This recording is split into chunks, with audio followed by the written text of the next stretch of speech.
जितेंद्र सोलंकी भैया ने कमेंट किया था कि सर आपने क्वेश्चन नंबर 2 नहीं करवाया, और भी कुछ कमेंट थे नो के, और वास्तव में कुछ क्वेश्चन गलती से रह गए थे, तो बट उन क्वेश्चंस को हम देख लेते हैं।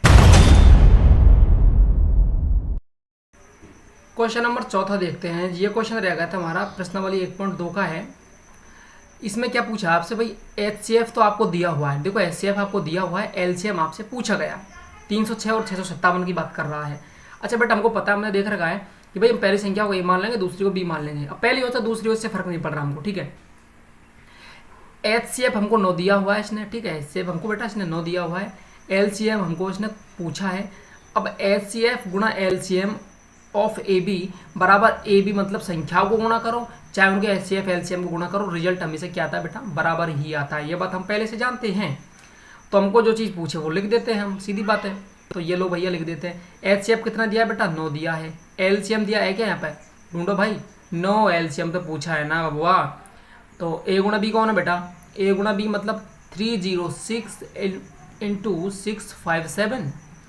अब मुझे क्या चाहिए बेटा, इसका एलसीएम चाहिए, तो एलसीएम को यहाँ रहने देता हूँ। एक बात याद रखिएगा, जब समीकरण वगैरह कुछ भी ऐसा हो ना जहाँ पे कोई चीज़ पूछी हो, तो जो चीज़ पूछी है ना उसको आप अकेली कर दो बस, बाकी सब चीज़ें हटा दो वहाँ से, आपका आंसर आ जाएगा अपने आप ही, ठीक है। अब देखो यहाँ पे साथ में 9 है, तो 9 को हम हटाएंगे, तो 9 यहाँ पे गुणे में है, तो उधर जाके भाई साहब किस में हो जाएगा बेटा, भाग में हो जाएगा, यानी 306657 अपॉन बेटा 9 हो जाएगा। अब बेटा 9 से ये कितनी बार कटेगा, देखो 9 9 तिया का 27 और 9 चौके 36, तो 34 बार कटा, और 34 गुणा 657 कर दो बेटा। अब आप सीधी सी बात है, 34 गुणा 657, और ये बेटा आपको मिलता है 22,338, ठीक है। दिस इज आपका क्या है, एलसीएम है। एलसीएम मतलब क्या, इन दोनों निकम्मों का भाग इसमें जाएगा, समझ रहे हो, इन दोनों भाइयों का भाग इसमें जाएगा इस संख्या में, ठीक है।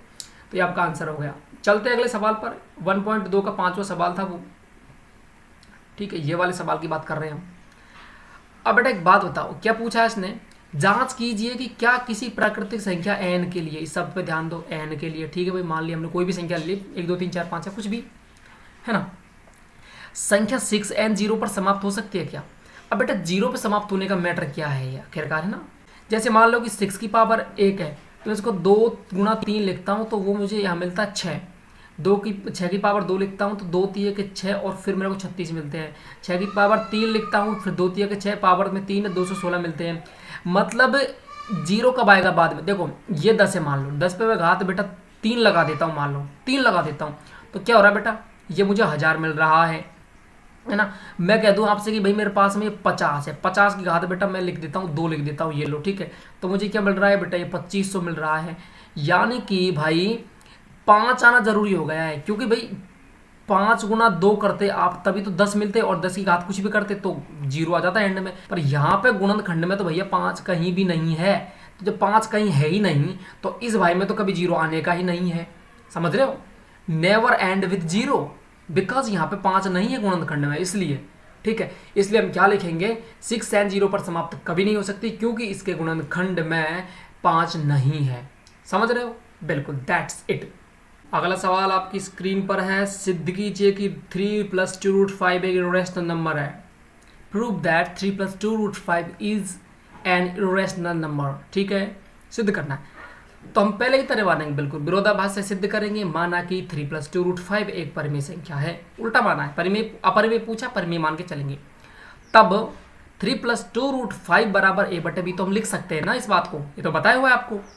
a + b सहभाज्य, बिल्कुल सहभाज्य नहीं है तब तक परिमेय को कोई मतलब नहीं वहाँ पे। परिमेय मतलब क्या है, पहली बात तो ऊपर नीचे कॉमन होना नीचे बटे में, और ऊपर बटे में ऊपर नीचे पूर्णांक होने चाहिए, पता है ना आपको। अच्छा ठीक है, अब बेटा मैं इस बात को जो लिखी हुई है ना, इस बात को मैं क्या लिख सकता हूँ आगे, आगे मैं बेटा इसको लिख सकता हूँ 2√5, तो मैं यहाँ रहने देता हूँ। अच्छा ठीक है बेटा, और a/b तो भैया है यहाँ पे। अब इस भाई 3 को मैं उधर भेज देता हूँ, ठीक है, तो उधर भेजा मैंने, तो दोस्त ये क्या हो गया, -3 हो गया।